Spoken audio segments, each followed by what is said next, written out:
Welcome. It is the Ski Bum Podcast, and it is your pals, Mario and Brian. Mario, what's up? I'm getting excited. Snow's falling. It's finally happening. It's gonna be a good year. Yes, the Northeast. Northeast is getting dumped on right now, and there was some big storms hitting out west. I think they said Alta's hit like 200 inches. The first place that hit 200 inches this year. Damn. Christmas is coming. Snow is falling. Everything is kind of falling into place for the ski season here in North America, which is fantastic. And I say North America because we had a wonderful guest, and this is part of our main topic. We chatted with our new friend, Nick Robinson, who is the CEO of a company called Maison Sport. And I made sure I asked him how to pronounce it ahead of time, so I didn't sound like a ugly American, but it is Maison Sport, and it's a cool company. The way they do ski instruction in Europe is different than they do it here in the US and Canada, where you kind of show up to your resort, you book a lesson, you get whoever you get, maybe you get to pick someone. Over there, you actually can book your lessons ahead of time with companies that work with the different resorts, and you can get you have like a fully rated instructor, find exactly what you're looking for, all kinds of different, languages, which is big in Europe, experience levels, different kinds of, if you're going to go on piste, off piste, backcountry, touring, lots of different options. So he is the CEO of a company that does that, which is pretty cool. So almost like a Airbnb / Uber for ski instructors, snowboard instructors. So really cool conversation. We talked about a lot of different stuff. He's a former ski racer, British ski racer. So he had some cool experience, runs a really cool company. It was a great chat. I think you'll enjoy it. So you can check that out in the main topic. Awesome. Yes. Thank you so much for listening. We do appreciate it. Check us out, skibumpodcast.com. Send us an email, skibumpodcast@gmail.com. Social media, Twitter, Instagram, Facebook, Untapped, YouTube. Find us at Ski Bum Podcast. Shop, skibumpodcast.com/shop. You got a few more days. Sale ends. Shipping before Christmas ends. You still have a chance. Make it happen. I believe in you. Still a chance. Patreon. We still have a Patreon, patreon.com/skibumpodcast. We got bills. We're trying to do more with the podcast. We'd love for you to be a patron, to support us, maybe become a producer of the show. It's an option. Ooh, check it out. Producer. I like Yes. Check it out. Thank you so much for listening. Mario, let's kick this off the way we always do. It's time for Opry Today. Ooh, so I got a special thing for Opry Today. I kind of concocted it myself. I call it a crunk tail. So a crunk tail. So it's gonna something pretty good. That's just gonna get you, going a little bit more. So luckily it's a short podcast today because it could get dark and ugly. So I didn't start drinking it because I know it's probably gonna put me out. This is a time bomb. Just gotta say right there. It's like a fuse as you drink it. So it's basically like a gin gimlet. So it's gin. Not a lot of gin either. Just did a good amount of gin. Just a gallon. Lime juice and club soda. But the kicker is the part that gets it crunk is I'm putting a little bit of this THC tincture in it. Oh boy. Now this is the stuff I just got recently. I think I told you about this. Now I put this dropper. This dropper was from the tincture. This usually comes without the dropper. So this is THC tincture, but it's like maple syrup, and it actually is maple flavored. So you could put this on pancakes. This tastes just like syrup. It's freaking awesome. Wow, tis the season, right? Oh, can you imagine you put this in your maple syrup and have everybody have a taste at Christmas breakfast? Oh, it's like French toast. Put that on there, dude. And it is delicious tasting. It tastes like. And this is what gets me about all this stuff with THC in it. It tastes so delicious. You're tempted to just drink or eat the whole bottle. Like I just had pancakes, man. Oh, yeah. Get weird in an hour. Yeah. I didn't put that much in though. I measured it out and it's probably only about 2-3 milligrams. Why haven't I know they're always, we look at the different reviews for all the Oh, different it's delicious. like weed, the cannabis strains, and it's always got like, oh, well, they mixed, Girl Scout cookies with Blue Dream, and they made this thing. Why aren't they taking cannabis and mixing it with like maple trees? Now, why aren't they just cutting at the middleman there, and we're just combine them so that we have like weed maple syrup trees? Yeah, exactly, right? Where are the botanists who listen to this show? Tell me why Yeah. I'm stupid or why you're going to start doing it next season. So what this actually is, it's agave nectar with a maple flavor. And I don't know if it's... Oh, now we're combining 3 trees. So now we got to get a cactus involved too. Gotta get cactus. So they have a Cactus, caramel maple tree. So they have a natural flavor, which I guess is just probably like agave syrup. They have a caramel flavor. So I guess it's... Ooh, that sounds pretty that good, sounds right? really good. And then they have a maple flavor, which is just... it's agave nectar, and it's an infused syrup is actually what it is. Sweet maple flavor, and the maple flavor is pretty good. And it's natural agave. So it's kind of nice. They say add it to your foods or use it in your syrup. So they're saying it's 12 what if someone like dosed a Waffle House? Like, imagine they just put it in like all the containers at the Waffle House. That's a great idea. Right? 300 milligrams in a bottle. So this is, you just kind of take a little bit out of it. It's a 60-1 THC to CBD ratio. Nice. And they're saying dosing is per capful. And the cap was not that big, actually. Saying 12.5 milligrams per capful. I don't want to go out on a limb here, but since Aunt Jemima got canceled, I think this is a new window for her. A new opportunity to get revenge. Crunk Jemima. She could get revenge on that. What is it? Something Mills or... Oh, what is it some called? Generic, boring name that sounds like a store brand now.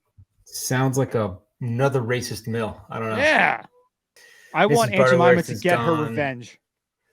Wait, is it Mrs. Wait, which was Aunt Jemima is something mill now, right? Yeah. And what's Mrs. Butterworth? They just took that. They left her alone. We don't really know what her race and creed is, do we? I don't know, but I love Mrs. Butterworth. It's horrible for you. I'm eating like organic maple syrup from freaking Vermont these days, but I still miss my Mrs. Butterworth. Do you really? Yeah, you know what? It's disgusting. I know it's fake butter flavor or whatever. Hard. It tastes delicious though. Some ghetto Wonder Bread French toast. Like this is like yes. Ghetto French toast. Oh yeah. Ghetto French toast and just freaking they got the Costco size bottle, but I don't like it because it's not shaped like Mrs. Butterworth. Yeah. Oh, I thought it was like a giant Mrs. Butterworth.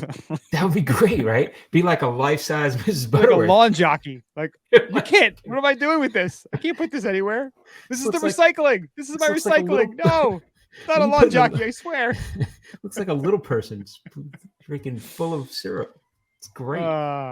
That filled with weed syrup. And you got a party. That's what I'm talking about. That would be great. Oh, they could have Mrs. Weedsworth, and that could be the one with the Mrs. Butterweed. Butterweed. This is Butterweed. Mrs. Butterweed. Yeah, so that's what I got going, and we'll see how it works. Yeah, it's got a good flavor. I'm very surprised. Nice. What do you got going, Brian? So I got a beer. So I was telling Mario before the podcast started, I had a brutal week this week for my... It's been since Thanksgiving. There's been like sickness running throughout my house. I had like a stomach bug, and there's like stomach bugs are one of those things you don't wish on your worst enemy. They're just awful. Oh no, I wish them on my worst enemy. I wish them on a lot of people. I do too. I'm that kind of guy. I'm like that. But I guess people I say, I wish you went. And... I think a rival podcast maybe cursed me with the same thing, or maybe the person who said we were the Alex Jones InfoWars of ski podcast said that to me. Said, I hope you get a stomach virus. I hope they shit themselves. And they won, and I did. So you're welcome. And you ruined my family's Wednesday night. It was rough, and I was trying to figure out what to do for a drink. I was thinking about doing like a ginger ale, maybe a little bit of whiskey, but I thought, you know what? Beer is actually kind of good for your stomach, right? In theory, we'll see. Yeah, why just not? One, not having like 10, just one single beer. Do you have a seatbelt on your toilet bowl now? Oh, dude. All I got to say is, again, thank God for the bidet, because I would be decimated without it. Decimated. Well, it helps out. Anyway, so I got a couple beers last week. I haven't been drinking that much. I don't want to drink that much, but I do like a beer once in a while. And if I'm going to get a beer, I'm going to get a nice beer, quality beer. Life's too short. Life is too short, and I always like to drink local. I'm that guy, like I'm at the farmer's market. I'm getting my cucumbers there instead of the Dude, supermarket if I can. You got to grow that soul patch. Yeah, I do need a soul. That could be my my next move. And a poncho. Hey poncho man, and a soul why are you patch. drinking that beer? This is great, man. So I got a local beer. I didn't go to the actual brewery because it was a little too far to drive. I went to the liquor store, which actually had it, and I was very happy about it. Nice. This beer is an IPA, and it's called Drinking Crayons. Oh, and it is from that. Icarus Brewing, which is in Lakewood down the shore. Everything there has lactose, right? That's lactating. Lactose for everyone. That place is lactating like crazy. If you are lactose intolerant, don't even go near it. Drive by. Shout out to you, John, on that one. That's right. Just keep driving. So this is a nice beer. This is in my wheelhouse, and most people, some people aren't into this kind of stuff, but some are. So here we go. Heavily wheated and oated Northeast style Imperial IPA hopped with Eldorado, Amarillo, and Columbus, and then copiously dry hopped with Azacca, Amarillo, Columbus, and Lupulin Mosaic. Wow. A lot of hops. A portion of all proceeds from this beer we donated towards the Marine Toys for Tots Foundation. So nice. You're helping out kids by drinking this beer. By drinking crayons. I mean, you're ruining your kids' lives probably, but you're helping out other kids. So, it's kind of like a net zero, but somebody circle of life right there. Ebbs and flows, strikes and gutters, peaks and valleys, right? I really like it. If you like big, gnarly, thick, I'd say it's a little bit sweet IPA. This is right up your alley. This is delicious. So, and if you're lactose intolerant and you want to have an experience like Brian had last week, go have a 6-pack of that. They only come in 4. So it's about 1.5. Have a 4. Have a 4. Yeah. If you want to be on the toilet for most of the week, all I wanted to do was shower and sit on the toilet for like 2 days. Yeah, that's not great. That's not a great week. It's not good. It's not great. It's not awesome. But, we carry on. We appreciate not crapping ourselves when we're sleeping when we do. So, exactly. Sally forth into that good while night. You're sleeping. Let's go to ski news. Big snow is hitting in the Northeast right now. As we're recording this, so this is on a Friday night, the 16th of December. The last day and a half, it has been just pounding up in New England, the Northeast. Parts of Vermont right now, I was looking at a tweet from Magic Mountains. I think they had about 16 inches. I think when I sent you that picture this afternoon. Yeah. About 14. About 14 inches they were at this afternoon and still falling. So they got another day of this hitting them. The timing could not have been better with Christmas being next week. All these places they need that big dumping before Christmas, New Year's, because that's a big chunk of their season. And to get it off on the right foot, to get all that snow, to have a solid base, getting into January is big. So it's really great to see. We'll see what it ends up netting out at, but it's looking good up in the Northeast, and it's going to stay cold next week. So fingers crossed it stays that way. Damn. Well, even though it doesn't matter, according to CNN Travel, ski resorts are melting. And here's what it means for winter vacations. They're not really melting. No, they are. They're completely melting. There's no snow anywhere, and people need to start doing other things besides skiing in the winter. This article came out from CNN, and I have seen several people, and we're talking both sides of the aisle here, who have just decimated this article. And I'm very happy. Right? For various reasons, yeah. And so basically they're saying, how do you turn a ski resort green? The easy answer is wait till summer. But then they get into the whole the paradoxes facing the ski industry.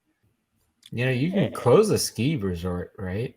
Yeah, and then of course they just go into like ski lifts need power to keep turning all season. Resort buildings need energy. Snow groomers need fuel. Guests need to travel. All the things that we know. Like we know this. And they're just going on about climate crisis and emissions rising. And what started to get me pissed off about this was, of course, that alarmist headline from the start.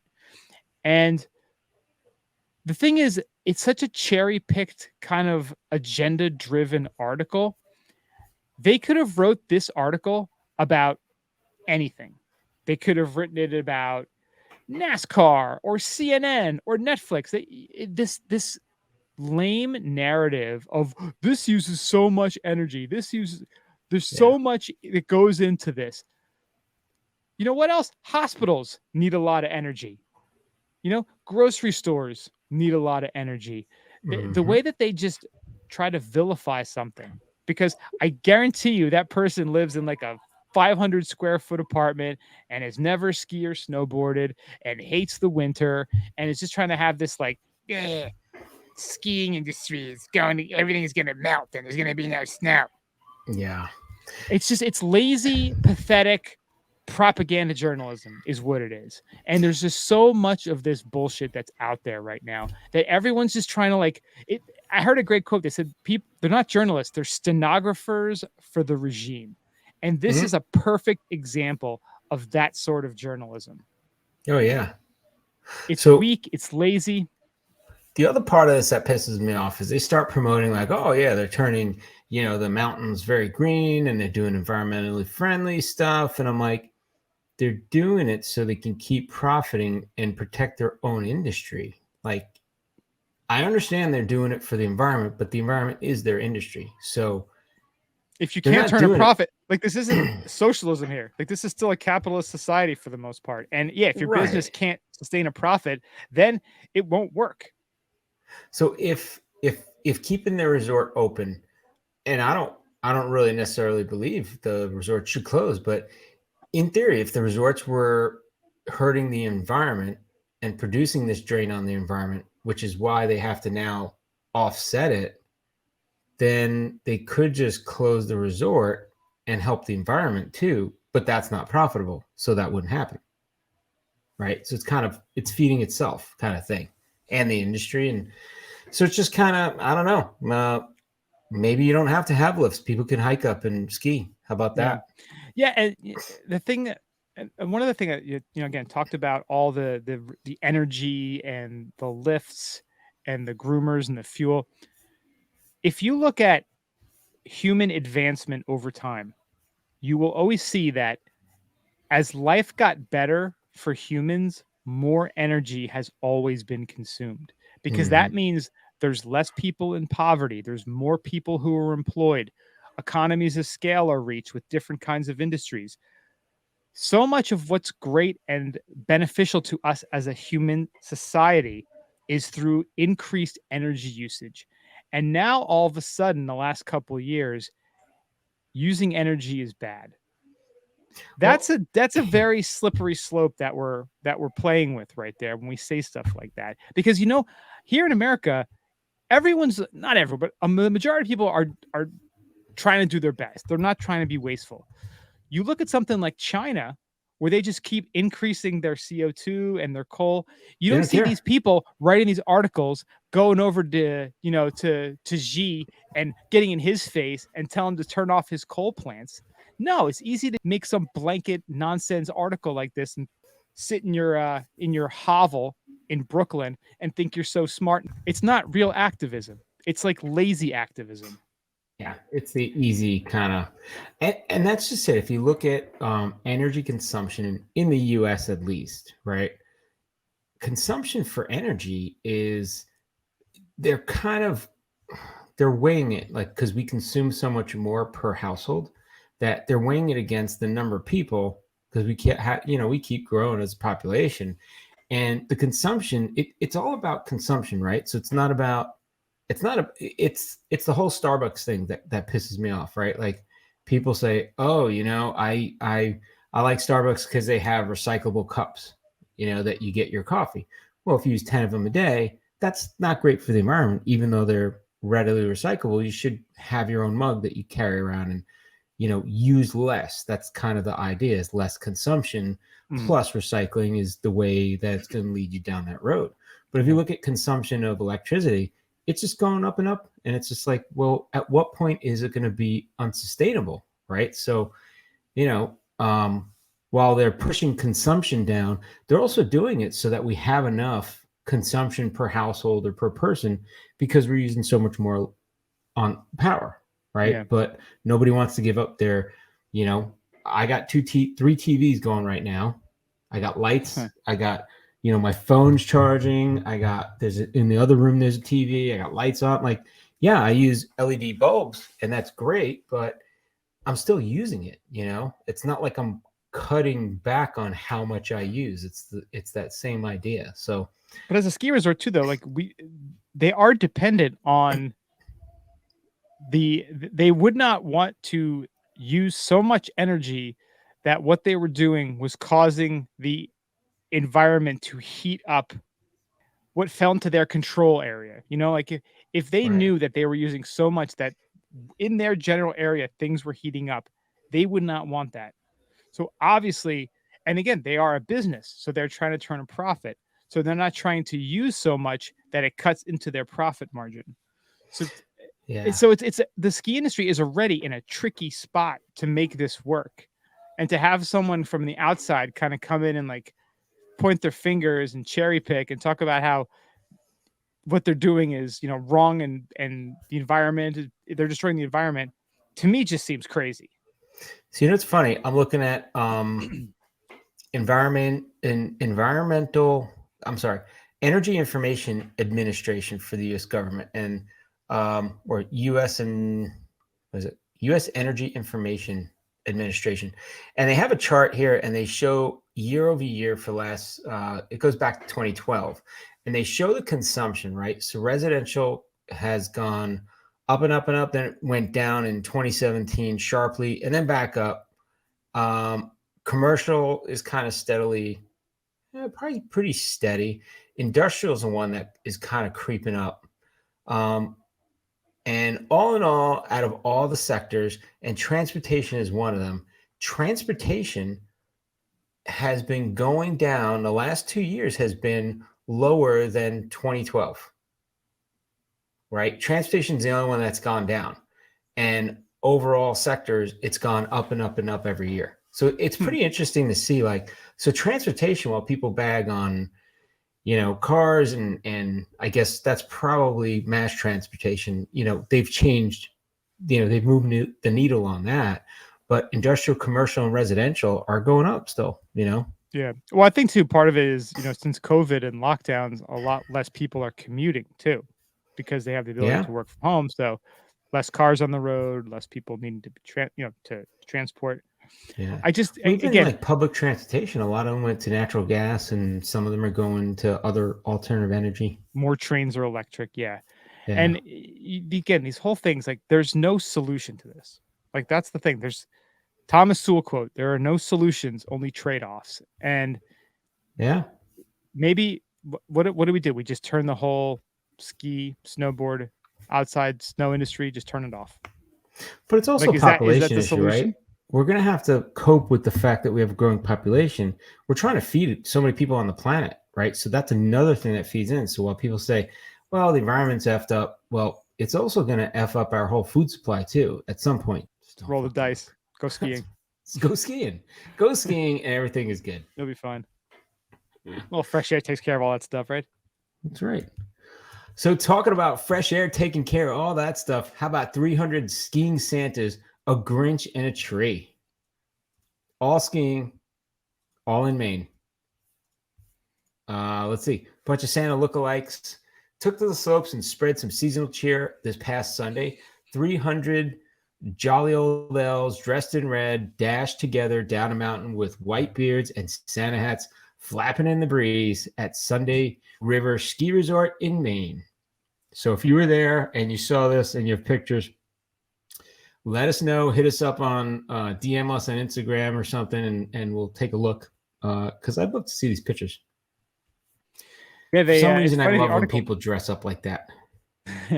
Yeah, the article they talked about how there really wasn't a ton of natural snow at the time.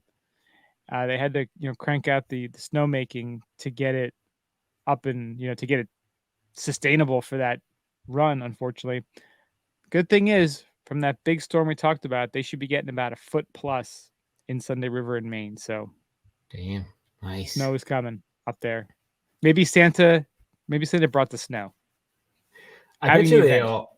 I bet you they drank out a lot of the alcohol that was there. Kind of like the Snowbound Expo when we were there. Remember how decimated the bar was? Skiers can drink, Yes. and Skiers can drink. skiers dressed as Santa, I'm sure, could drink pretty good. For sure. Yeah, I'm a betting man. they did raise $7,500 this year for a local charity. So it is a nice event they have there at Sunday River every year. That's So cool. glad they pulled it off. I'm not sure if they had to, stop it for COVID, but it's back, it's going, and the Santas were in full force. Nice.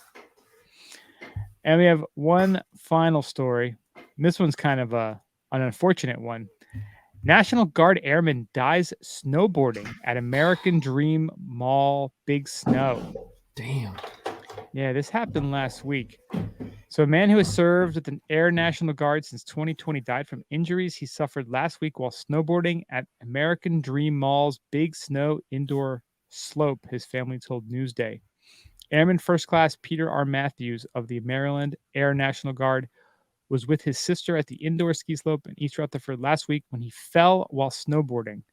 His sister, Sarah Matthews, told Newsday. He was 24. He was from Bayshore, New York. He fell backwards and struck his head. From Long Island. I know exactly where Bayshore is. Yeah. Emergency workers at the facility, along with a friend who was a registered nurse, performed CPR, including chest compressions, taken to Hackensack University Medical Center, where he later died. Damn. Oof. That is absolutely horrible. You never want to hear something like that, especially at a place like Big Snow. And a vet. He survived, a lot of dangerous stuff and out there having some fun and crazy. Did it say if he was wearing a helmet, though? It did not. Because they said he fell backward and struck his head. And I'm like, I really hope he was wearing a helmet. Yeah, I don't see anywhere in there where it says he did or did not. Yeah. I don't know if they require them there. They might. I'm not sure. They might be leaving out of the article because the lawsuit is going on, but I'm just saying. Yeah, because at this point, again, it's not like you're falling off of a cliff. It's not like you're dealing with rocks. And it could happen. Even with a helmet doesn't mean you're immune to getting a head injury, right? So for sure. And you could even be wearing it and not having it tight enough or not buckled correctly. It's not a sure proof, it's not a bulletproof vest. It's not indestructible wearing a helmet. There's always complications, but yeah, it's unfortunate. It's sad. And, condolences to the family. And what do you even say? Week before Christmas, die doing something supposed to be fun. Yeah, our heart goes out to them, especially doing something they love, snowboarding, skiing, doing something snow related. Yeah. 24 too. Awful. Well, that wraps up the ski news, but snow is falling, trying to get it back on the positive vibe. What about getting an instructor in Europe? Brian? Going into our main topic. And yes, we had a great conversation with our new friend, Nick Robinson. And like I mentioned, he's a former British ski racer. He's now the CEO of a company called Maison Sport, which allows you to, if you're on a European ski or snowboard trip, you can go to their website. You can go through all this filtering to find the right instructor for what you're looking to do. If you're a kid, you're an adult, you're a beginner, you're advanced, you want to learn how to cross country ski, you want to learn how to go into the backcountry, they have instructors that you can pick.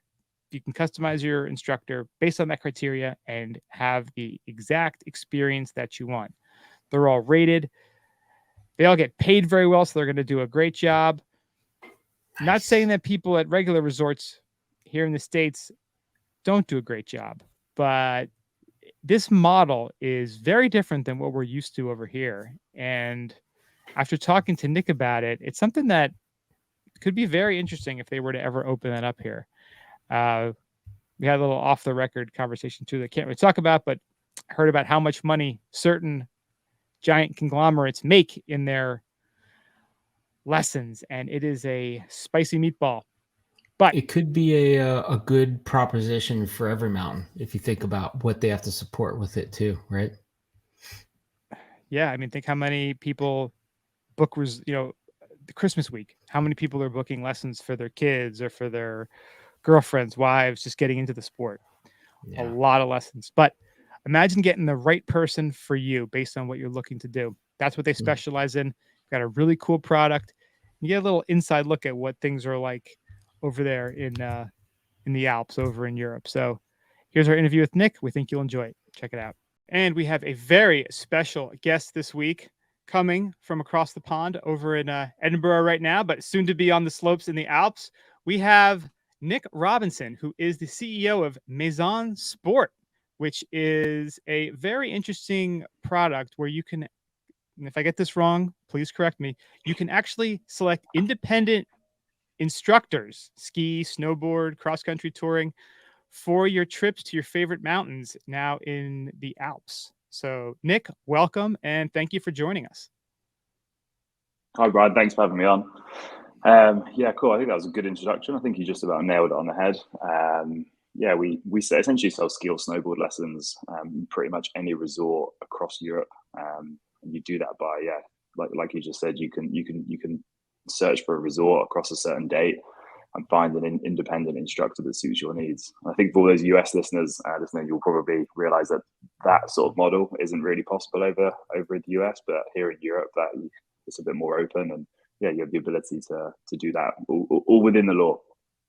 So would this almost be like if you were say you were in London right now, you could take a black cab or you could use Uber. Are you guys kind of like the Uber of ski instructors?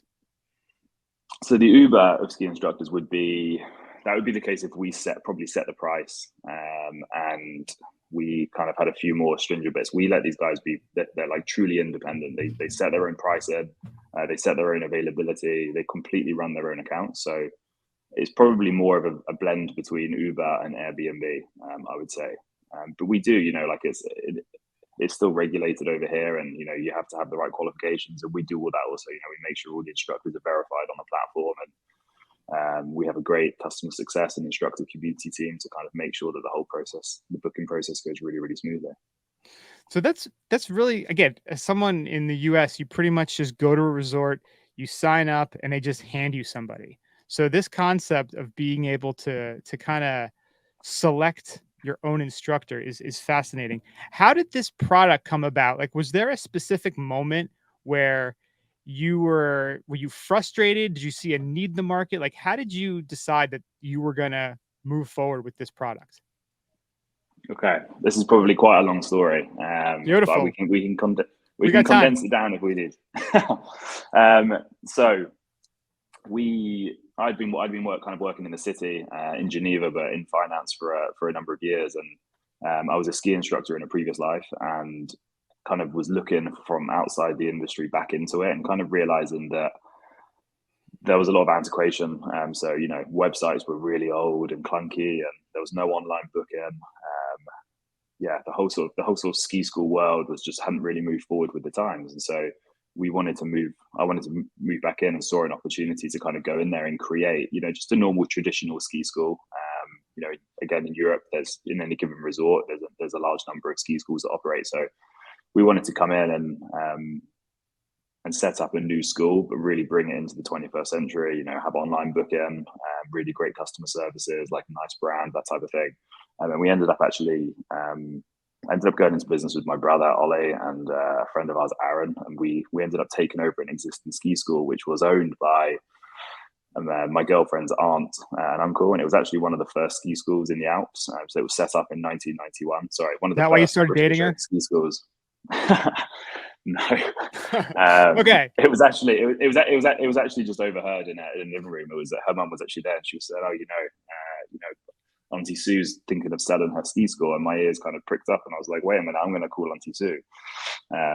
So we ended up taking up, and it was the perfect business to take over. Again, like the website was kind of whilst they had a website and it was working, and they had like a booking system and everything, it was it just needed a new lease of life. So we took that over, and within that first winter, this is where these kind of ideas around Maison Sport and another way of running a business within this industry started to come in. So there was actually another platform out there called Guidebase, which had been set up for people to go and find like mountain guides. So like if you wanted to climb Mont Blanc or in the summer or winter or anything, they'd set this up, and I think we'd seen that and had some conversations that this would maybe actually work really well within our industry. But it's not something you want to do when you've just kind of taken over another business. You don't sit there and go, okay, this company could come in and kill us. It's quite hard to kind of accept. And I think through that winter of the first year of running that business and learning and understanding more about how the instructors operate and what makes them happy and what doesn't, and the customers, how can we improve on their experience, it became apparent to us that actually, this model could really, really work. And the great thing about Europe was that there was already a large number of these independent instructors that were kind of just floating about. Some of them had websites, some of them didn't, and they therefore were starting to struggle a little bit more and more because, with the sort of internet generation coming through, all the ski schools were then, just like Supreme was, they're starting to invest in their websites, and they were starting to fall down the organic ranks on Google, etc. And their sort of average hour count was dropping further and further down. So yeah, we basically saw an opportunity to go, we can create something different here that's not a traditional ski school, that improves the experience, not just for the customer, but also for the instructor. We were at heart, we're 3 ski instructors, and we wanted to create something for all the other instructors out there that was going to really improve their lives. So what year was it you took this over? So we took over Supreme, I think, was 2015. So it was about 7 years ago. And then we launched Maison Sport the following year. So it was literally, not far off a year after we bought the traditional ski school business that we then actually launched the technology platform, or actually started to move towards a launch anyway, because it wasn't, just a case of us setting this up. None of us are kind of engineers or technical based. So we couldn't just sit there and, code up a website. We were ski instructors. So 2015, and then you launched it in 2016, the revised. Yes, exactly. Okay. Yeah. And then what was that first year like in 2016? I mean, so the big thing was obviously, we had to go out and take on some private investment, and luckily pretty much through skiing, we taught a lot of people that were angel investors and kind of in that sort of startup world, and we were lucky that like our major shareholder now, Anthony, kind of took a bit of a punt on us at this time off a really poor PowerPoint presentation, and he stuck some money in, which allowed us to go out there and actually build the platform.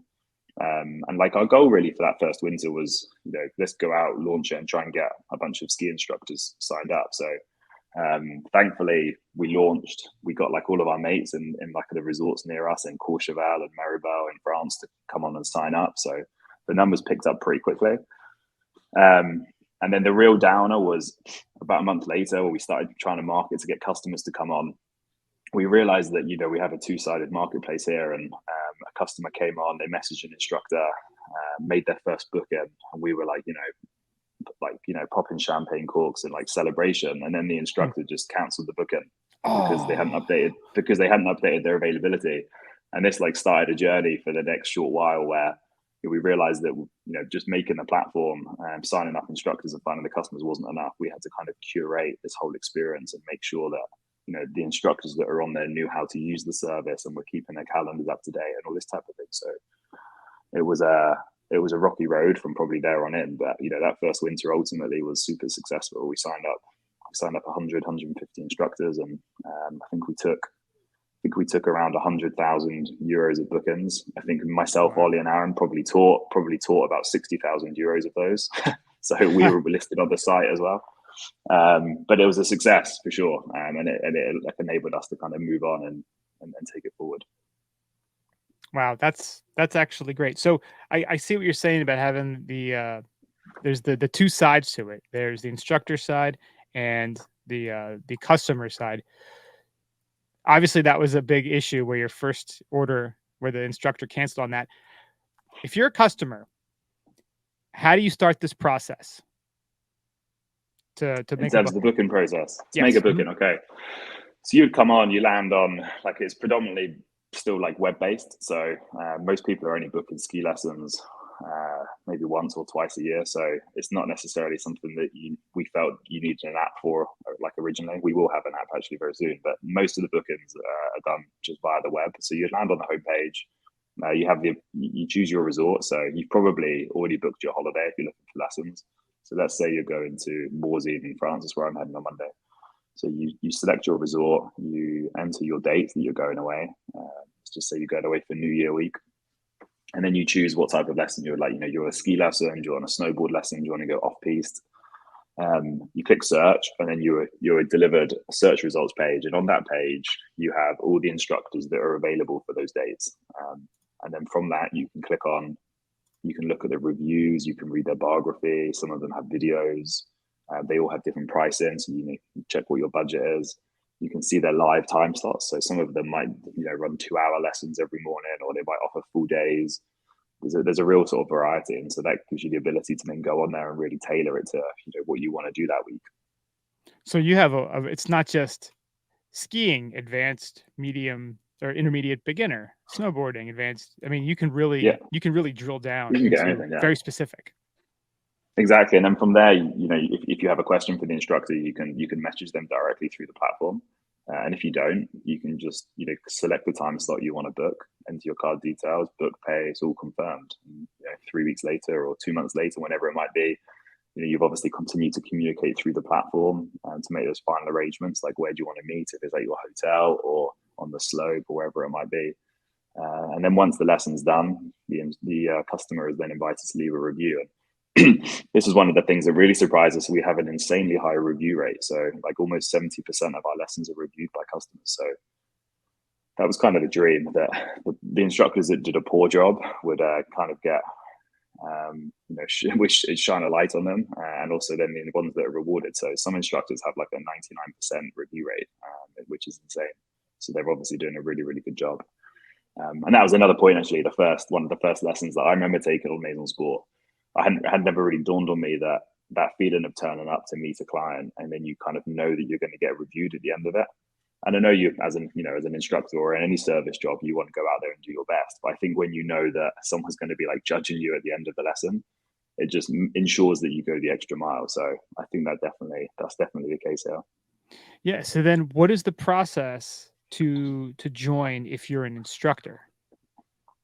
Okay, this has changed a lot over the years, but right now, the majority of the onboarding is just done online. So you go through a simple sign-up flow, and then at some point during that process, a human element steps in, and we vet the instructor, check the qualifications, have like an interview is the wrong word, but we have like an onboarding call to make sure they understand how to use, know how to use the account and can update their calendar and these types of things, and then they're kind of up and running. Okay. And you mentioned too that some instructors have videos. Have you noticed that a certain kind of instructor, like if you have a bunch of videos and it's like you have an intro, like, hey, my name's Rob and I'm going to be your snowboard instructor. Have you noticed that those folks have gotten more bookings or better bookings because they've put more time into their setup page? Yeah, for sure. Like there's a real direct correlation between the more effort that's been put into those profile, the photos, the videos, the bios, and so we've also doubled down on that to make sure that there's a really good representation. I think the other thing as well, instructors, like everyone wants to show off their best ski pics, like deep powder, like cliff drops and that type of thing. And so a lot of that first winter, or everyone's profiles, they wanted to just kind of show off how good they were at skiing. But then you realize very quickly that someone that just wants to send their daughter Lisa their 5-year-old daughter Lisa to a ski lesson. I mean, they don't want to book an instructor who's every photo is them dropping some massive cliff. No double backflips. So. That first lesson, right? Exactly. Yeah. So yeah, we've had to explain that and get them to understand that we actually need pictures of you with your clients and teach it, and smiley face type stuff. Yeah. No, that's funny because I can imagine. Again, you're because I have 2 kids. I have a 5-year-old and a 2-year-old, and I didn't get to choose who I picked. But yeah, if I saw the guy like dropping cliffs, I'd be like, I don't know if I want that guy, but it's better than the person who has nothing on their picture, or, you know, I'd rather him be challenged a bit. I'd rather have the guy dropping cliffs than the person doing nothing, right? Yeah. Another big thing over here, which maybe like isn't as big in the US or big of an issue in the US, would be that the language barriers. So like whether it's Brits going over to France or another country, or you know Germany to France, or you know Dutch to, like there's a language issues between sort of customers and instructors, and like you know when you're being taught something, you want to be able to speak where possible like really clearly to each other. So I think there's been a lot of bad experiences over the years of turning up to a resort and kids just being dumped by their parents with instructors that don't speak their language at all, and they've had bad experiences. These people are now like, you know, they're in their 30s and 40s and 50s, and they've had kids, and they're now deciding where to send them. And so they go, you know, I want to know who is going to be actually teaching my child. It's not good enough to just go, I'm going to give them to this school. I want to understand, you know, what language they speak, and is my child going to be looked after, and are they going to have a good experience? Some arrogant French instructor, right? Exactly. No, but yeah, like I think also it's like there's also, as a parent, you have that moment of truth when you take your kids skiing, because you're so desperate for them to want to enjoy it and share this passion that you have. Because if it goes badly, that could be the end of, you know, a lot of ski trips for you too. So I think, yeah, making sure that you have the right person is super important. Yeah. So I'm sure you have that too. You probably have folks who like that specialize in children's lessons as well. Yeah. I think the majority of instructors would say that's probably their focus, but you do actually have some instructors that have gone the opposite way. They go, you know, I'm actually done teaching kids. I want to focus more on the advanced side of things and go off piste. But you know, the majority of instructors are, you know, that's their bread and butter. As someone who's been teaching my child, my son is 5. I've been teaching him the last 3 seasons. I completely understand. But it's funny. I put him in a lesson at a local place, and the only report I got on him was he's not good at pizza. Like all he wants to do is like just rip down doing French fries. And it's funny because right after that, it was like a 2-hour lesson. Right after that, I took him on the bunny hill, and I said, "Follow me down." And you know what? He was able to do his pizza, and he followed me right down. I'm like, well, whatever they taught him was just enough. Maybe just listening was something he had to learn in that lesson. But I mean, if I had the opportunity to look at people's profiles, because again, as a parent, you kind of know the kind of person that you want to teach, kind of like you alluded to before. You know, the kind of person that's like, you see like a lady in her 50s who's been doing this for 40 years. Like, you're like, I want her teaching my kid because she's done this a million times. She's probably like taught now like Olympians. So like, that's the person you want. So it's cool that you have this opportunity to filter through, not just based on location, language, time, but to actually see the person and, you know, get their little bio, understand what they're about, because you really can get the right experience. Because again, like you alluded to, getting the right experience, especially young, gets them on the right path to fall in love with the sport, which as a parent is really all you're trying to do. Yeah, no, exactly. Yeah, and there's this other added benefit of the platform, that because these independent instructors don't, you know, lose such a large portion of their income to ski schools, that they, you know, often charge less than the ski schools. So, you know, you actually get this better experience, but actually sometimes you pay 30, 40, 50% less than you would pay at the local ski school. So it can really double down and just be this incredible experience. Have you noticed in recent years a lot more advanced and expert folks going back to getting into taking lessons? Yeah, I would say it's we focused as a business very much on that sort of beginner, intermediate stage. But I think over the past 12 months in particular, the platform started to appeal to those types of people, you know, just to top up. And I think through COVID, like certainly in Europe, the mountains were closed for, in some places, the best part of 2 years. And I think we saw a lot of that, you know, people coming back out and like feeling quite rusty after not skiing a whole load for a couple of years, and wanted to kind of revisit and improve their technique. And I think there's a lot more that we can do there as well to like, you know, make that more interesting and make that more fun. You know, whether it's through sort of like badges and sort of grading and that type of thing, and kind of gamify it slightly more. Yeah. And I know one thing that we've kind of unearthed over the, you know, the last year or so, just talking to folks and reading articles, is that, and, you know, you see the stories last year, specifically 2021, like the first year post pandemic, at least over here. I know things were a little touchy in different spots, but the increase in sales in kind of touring gear had just exploded.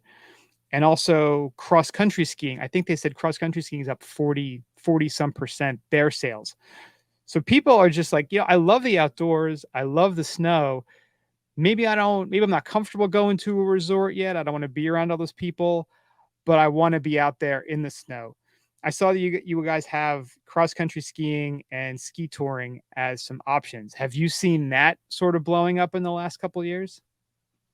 Yeah, big time. So like imagine the season where there was no lift running. I mean, it was huge. Like there was stories. I think like a Salomon actually decamped to a couple of the big resorts in France and just took like all of their touring gear because all the ski rental shops were used to, I don't know, maybe 10 sets of touring skis being rented on a weekly basis, and all of a sudden there's demand for like hundreds, if not thousands, of these skis, and you just couldn't get any of them. So that was huge, and then same for cross country skiing. Really, I don't know for you guys, but the year the mountain was closed over here was an awesome winter for snow. It was absolutely of course typical. it was. I mean, it was phenomenal. It was phenomenal. So yeah, it was certainly a boom, and I think we're going to continue to see that grow. Because I know for myself, I've done a little bit of touring, but I remember the first time I rented touring gear, it was my sister and I. We were out in Colorado. We were going to Eldora. And we had reserved the gear. We went to go pick it up and we're ready to walk out with it. And I look at it and I say to her, I'm like, do you know how to put this on? She's like, no, do you? I'm like, no, I don't. And that's where having an instructor, even just for the gear, because if you're someone who's used to resort skiing, get your boots, get your skis with your bindings, you clip in, you go, press the back, binding, pop out.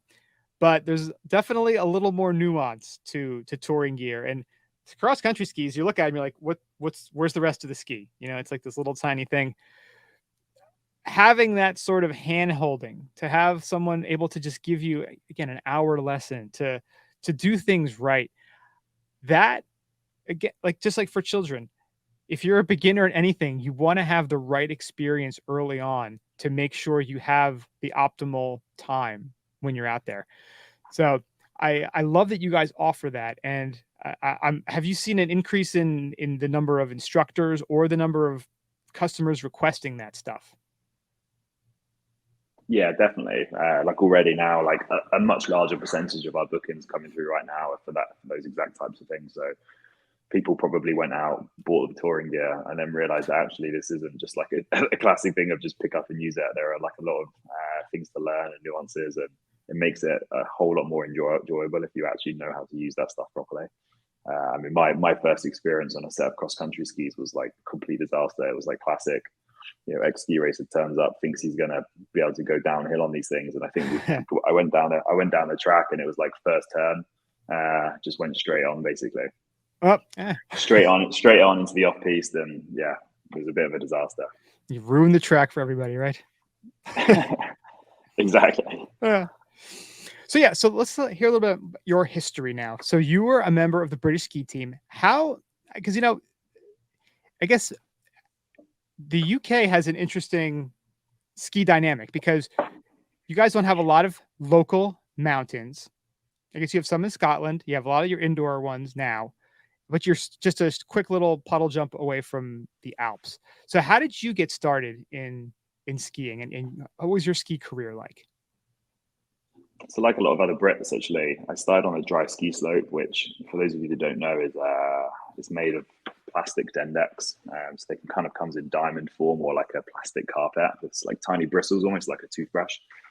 So there's like a huge amount of these dry slopes in the UK. Like there must be, well, at one point there must have been 30 plus, like really spread out. Like almost every sort of city or town had its own dry ski slope. So we really love to ski actually in the UK. Like it's a massive thing to do. And so there was a really awesome race circuit. My dad used to ski race a bit when he was younger and got us into it, and he became actually a coach at our local club. So by the time I was like 11, 12, we were racing almost every weekend on this dry ski slope race circuit. From there, it was then, okay, this progression to going over it. But the biggest challenge for us is that the cost of that is then significant. So if you want to go and spend a decent amount of time away in the Alps, you had to go to an academy and essentially go and pay a huge amount of money to live abroad. And so depending on your background, that's maybe not possible. And so for us, we didn't have loads of money growing up, and the options for us to go and do that at an early age were very slim. But luckily, there was like, you know, there was a few clubs at that time that it was probably good for their business model to be picking some of the really good up and coming racers, you know, give it to them at a lower cost, and then pull in the rest of the people. And so we were really helped out. One of the clubs is called DHO, Downhill Only, and this lady Ingrid Christopherson was really helpful to me, and then also Malcolm Erskine at the British Ski Academy, which was based in Chamonix. And so we would go out there and spend, you know, up to sort of 12, 15 weeks a season training. Oh, wow. At a really good price, and, you know, school in the afternoon, ski in the morning. So, you know, we had to make that transition, but, you know, we weren't going from, like, I didn't ski on snow for the first time until I was 9. Wow. And I haven't really spent any decent time racing until I was sort of 12 or 13. But that transition from racing so much slalom on dry ski slope just really like transitioned over to the snow really smoothly. And so if it was bumpy or steep, we were rubbish, but anytime it was flat and smooth, we were really fast. And so you still see that now with Dave Ryden on the circuit. Like, through his early part of his World Cup career, he would dominate on the flats, like in Levy and Finland at the Opening World Cup.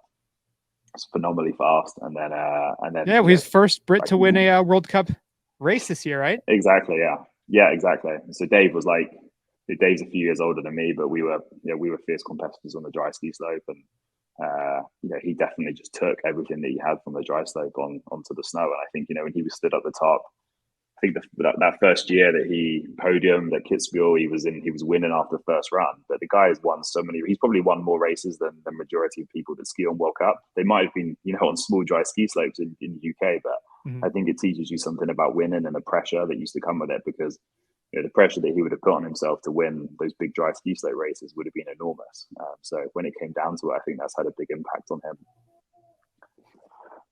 So yeah, that was kind of our journey, and then from there on, we, you know, I progressed really well, and there was a really good group of us that kind of carried on racing through into the teenagers. And, you know, as every year goes on, some people drop out and can't keep going, and we were put onto the British youth team at the age of 16. So there was 4 of us that were quite close in age that left school we all left school at 16 and became full-time racers.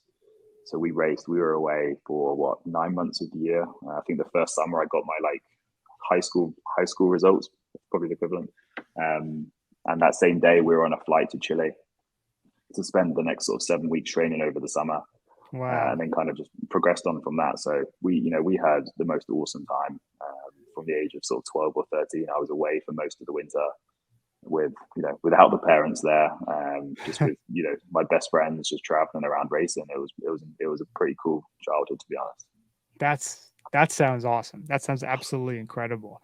So then eventually you have to grow up, right? And you have to get into the real world. Well, for most of us, there's a few superheroes who get to keep doing it every day. And I know you worked in Geneva, you said, and you were, I guess, in banking, right?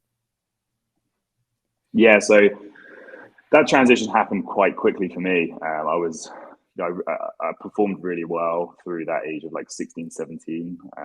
Like at one point, you know, I'd reached kind of top 10 world rankings for my age. Things were going really well. And then like broken leg, funding starts to dry up, just those sort of like typical issues. But for me, I actually also, my daughter was born when I was very young. So my girlfriend at the time, who we're still together now, like 14, 15 years later, she was quite a bit older than me, and we decided that we were gonna keep the baby. But I was only 18 at the time. Wow. So I quit. I put a lot of pressure on myself to go, you know, if I didn't want to be, you know, trying to make World Cup when I was 25, 26 years old. I was like, you know, we need to make these moves really quickly and really perform. So I made the decision quite quickly, you know, I think it was probably the end of the following winter that, you know, I didn't want to keep pursuing it. And then, yeah, I got picked up actually by a friend of a friend who worked in a financial brokerage in Geneva. Saw that, you know, I was good with people and good from a social aspect, which was important in that industry. But I was also, even though I left school at a young age, I was pretty good at maths. and they highlighted that I'd be able to go out and take all the clients out skiing at the weekends and have a good time, basically. So again, it was kind of skiing that kind of got me into that world. But yeah. Wow, that's a pretty intense story. So, but I guess, you know, you had that experience, that fun, but as fun as it was also built discipline and a structure, so that, you know, again, you left the racing circuit, but you also had this experience where you knew how to structure things and build off of things, so you could move that into a regular kind of career. But what's even more inspiring is that you didn't let that dream totally die. You know, you found that way to take, I guess it's a good metaphor for how, you know, in the UK, you guys are the big skiers. You don't have the mountains, you don't have all the snow. You make these indoor hills, you find a way to do it. You know, it's Yeah. like you find a way to follow the passion, to do what you love. And, you know, going through some, you know, challenging times, you found a way to kind of turn it around, and eventually it became sort of probably more than you ever could have expected it to turn into, right? Yeah, for sure. Like that, you know, I think just in your first point, the things that you learn, I think through living that life that we lived were just, you know, invaluable. We were very much, I wouldn't say left on our own or left to our own devices, but, you know, we had to make our own path and, you know, stay disciplined. And yes, we had some success at that age. None of us probably went as far as we wanted to. Well, apart from Dave, he's the only one that actually went through and actually did what we all wanted to do. But no, we learned a huge amount. And I think for me, I just, you know, I came out of that world. And I think for any probably ex-athlete, it's the same, is that you channel that same sort of passion and drive into something else. And for me, that kind of went straight into business. But I realized quite quickly, actually, that it wasn't just about, you know, making money or building the biggest business. It was actually about working in something that you're super passionate about. So for us, that kind of came back into it. And so the fact that we get to work, you know, not always day to day on the snow anymore, you're actually in the mountains even, but to be working within that industry that you know so well and you talk about and you meet like-minded people and these types of things, it makes it all worthwhile. And it's one of those industries too, you know, it doesn't matter if you're been doing it for a year, you've been doing it your whole life. Ski and snowboard people are the best people. I mean, we just met today. Like, we just started chatting like we knew each other for a couple of years. You know, it's just one of those things. There's a commonality, and there's just a love of snow. And I was going to ask you the question, like, why does skiing matter? Because we've been talking to a lot of folks who are talking about climate change and how snow is changing, and you kind of have to ask yourself, you know, we want to reduce carbon, we want to like lower our, we want to be more sustainable. And if we're really honest with ourselves, like, we should just stop skiing altogether then. Like, if that was really if we were going to be hardliners about things, like, we'd be like, skiing is dumb, we shouldn't do it. But then you kind of meet people, you talk to people, you experience what skiing is, what being in the snow is. And there's something it's not really replicatable any other way. Yeah, so no, what does skiing mean to you? And why does it matter? I think it's one of the few things where there's an opportunity as an adult to like go out and play in this outdoor environment, you know, and you're often with your friends. It's like you said before, it's very difficult to replicate it, you know. And, you know, pretty much all my best days of my life have been in the mountains with two ski straps to my feet. And I think, you know, happiness is probably the thing that comes to my mind. Like, I'm never happier than when I'm on my skis and we're out there. And the community aspect of it, and I think so much of the modern world is, you know, community is more and more difficult to create. Like, more and more is online, those types of things. And I think within skiing, there's a really tight community, and whatever, like worldwide, but also within resorts, within friendship groups, etc. And so, yeah, for me, it's all about that. It's about having fun and meeting up and skiing with your friends. And I think, yeah, for a lot of people that do it and are passionate about it, it's kind of the thing that gives them their happiness in life. So yes, whilst that, you know, there's challenges with it, and I think the industry has to keep moving on and finding ways to kind of move with the times. Yeah, I think it would be devastating to lose that. I couldn't actually imagine a life without skiing. Yeah, no, I completely agree with you. And you kind of mentioned, like, being an adult and being able to play. I know, like, a couple, you know, Just be like, ask the average 45-year-old last time they jumped, and they probably couldn't tell you. I mean, that's those little things. Like, I mean, and also you look at someone like a Klaus Obermeyer. They said he's celebrating his 100th year on skis. He's 103, 100 years on skis. The guy still got a big smile on his face. For 103, he looks tremendous. Looks like he looks like Bernie I know. Sanders. He also Like did, he does not look 103. Not even I close. saw a picture of him last week. I was shocked. What else could you be doing at that age to keep yourself that young? Maybe yoga, but you're not going to be running at that age. Your knees are going to be decimated. You're going to be all, arthritic up. It's just one of those things. And it's so hard to tell people who don't understand it. It's almost like you're speaking a special language that if you're not into it, like you're just not going to get it. I was talking to somebody a couple of years ago. I was up at Vermont at Killington, and it was I think like second week in March, and it was a frigid day. I mean, absolutely frigid, probably, 0 Fahrenheit. So what's that, like minus 10 Celsius? Miserable. One of the best days I've ever skied. And I came back with frostbite, and I was proud of my frostbite because you know what? There was nobody on the mountains. It was like beautiful. I mean, it wasn't powder, but it was like smooth corduroy almost all over the mountain. I'd have to go in and warm up every 20 minutes, but it was one of the best days skiing I've ever had. And I came back with frostbite, and people were like, you kept skiing? I said, yes. I knew it was March. I mean, it's going to be April. Things are going to start melting soon. Like, I got to take advantage of this. And every skier I told was like, oh, that makes sense. I totally get that. But like the normies were like, you're crazy, man. Why would you do that? So I think everyone that is just a sport, and sometimes the sacrifices that we make to go skiing sometimes are actually quite laughable when you look back on them, but you wouldn't change them.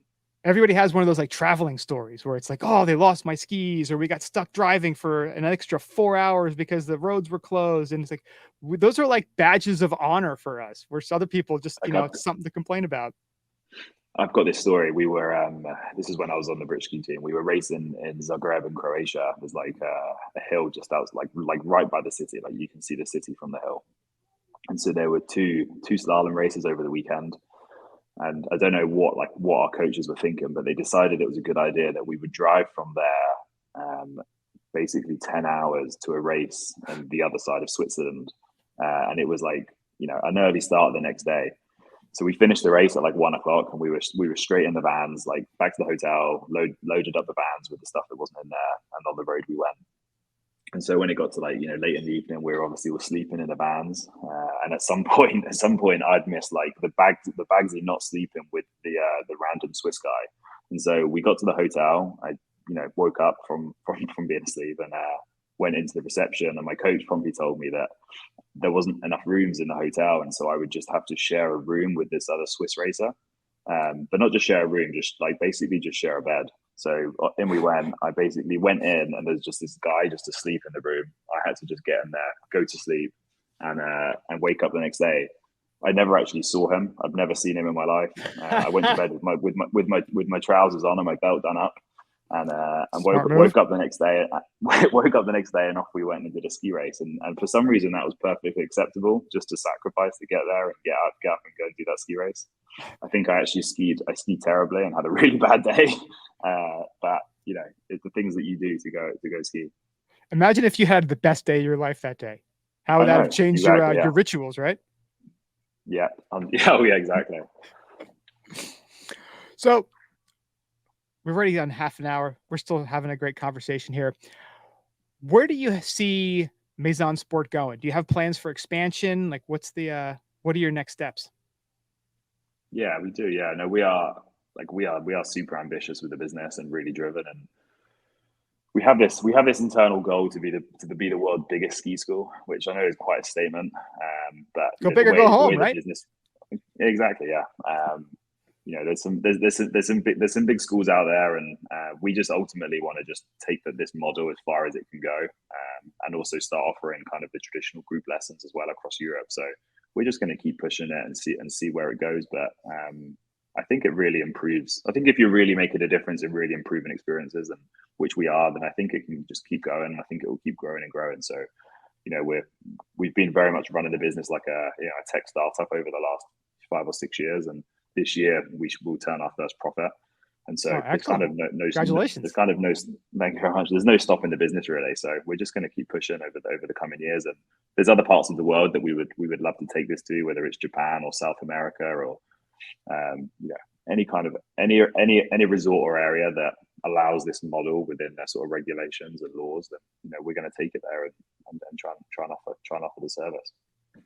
Excellent. And would you guys ever get into something like travel, like group touring, like almost having like a guide and you're doing like a destination location travel? Yeah. Would that make sense? Or yeah, we want to offer like slightly more like experience-based travel as well. So we have all these incredible instructors on the platform that offer, camps or weekends, like mogul skiing clinics and off-piste adventures or heli ski trips. So there's a lot more that we can do. We're just going to probably concentrate on the core products that we're offering right now for the next year or two. And then, I think there's a whole world that we can open up. There's like all these hidden experiences that are ongoing, but they're just very difficult to find. I was in Chamonix a few seasons ago. I was speaking to one of the independent instructors, and he was like he's ex-French mogul ski champion. And he offers all these mogul ski clinics to like these French clientele. And I'm like, do you know how many people would love to go and do this with you? There's like a bump track that gets built a certain time every year in Chamonix. And he'll go there and he'll take, just random punters in and teach them how to ski moguls and tricks off the jumps and this type of thing. So like you've got all these kind of unique things that I think if we can open them up to the wider market, that people would love to experience. Yeah, it seems like these instructors need some help with marketing. And that's where you guys could come in and you kind of, almost like this is our featured instructor for the week or of the month. Yeah, exactly. Yeah, I mean, like that. And again, it's cool because you're really helping the customers because you're giving them a better experience, but you're also really helping the instructors because you're giving the spotlight that, I mean, imagine you're just again, we had in the States, we have a whole different setup. You're just some random guy. You're at this small resort. Maybe you're the best skier around and nobody knows it. And all you're doing is teaching these lessons to whoever shows up. But to be able to market yourself and highlight what you're good at could really change your whole client base and your career as an instructor. So it's like some of them, I mean, I think he ran a couple of these camps this season. I mean, he would be more happy if he was doing 5 or 6 or 7 of them. So if we can find a way to kind of connect the customer directly with that and ensure that he can spend more time teaching stuff that he wants to teach, then I think everyone wins. 100%. Yeah. Well, Nick, it sounds like you guys have a great winter setup and you've got a really cool product. Where can people find out more information?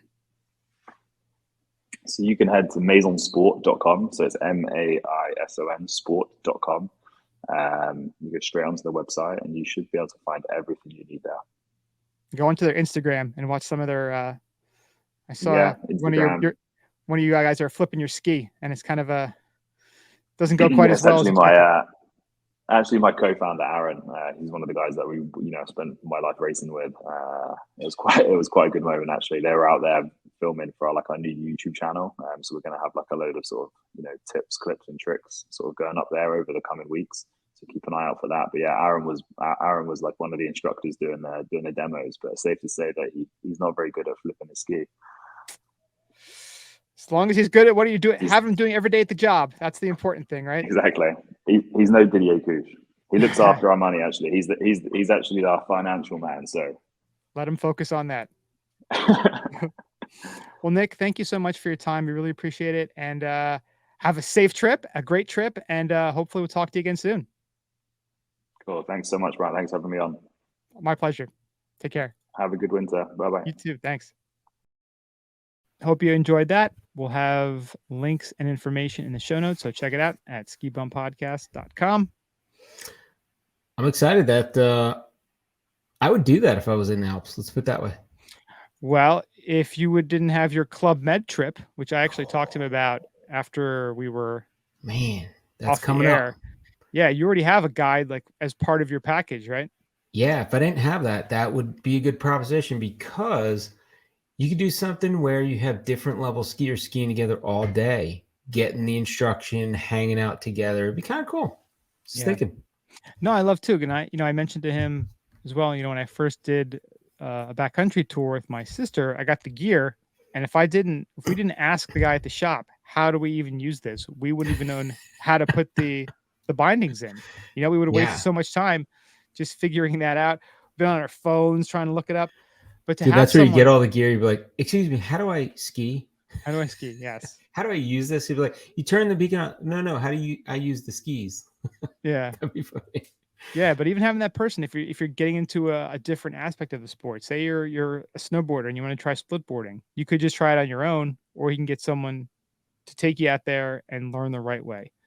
It's such a great idea, and I think they've got a really cool product. And hopefully, if you're getting out to Europe, you should check them out. That's awesome. Well, that wraps up the podcast for the week. Thank you so much for listening. Check us out, skibumpodcast.com. Send us an email, skibumpodcast@gmail.com. Follow us on the socials, Instagram, Twitter, Facebook, Untapped, YouTube. We are at Ski Bum Podcast. We're everywhere. Go to the shop. You got a couple more days. skibumpodcast.com/shop. Get some stuff. You might still get Christmas delivery. It's going to be cutting it close. Help us out. Become a patron. Patreon.com/skibumpodcast. Check out the levels there. We're going to increase the amount of stuff you get at all the different levels. We think it'll be really fun. I think you'll enjoy it. We appreciate your support. I think one of the levels will be we'll prank call you every day for like a month. How about that? Perhaps, yeah. Thank you so much for listening. We do appreciate it. And we'll talk to you guys next week. Stay high, stay fluid. See ya.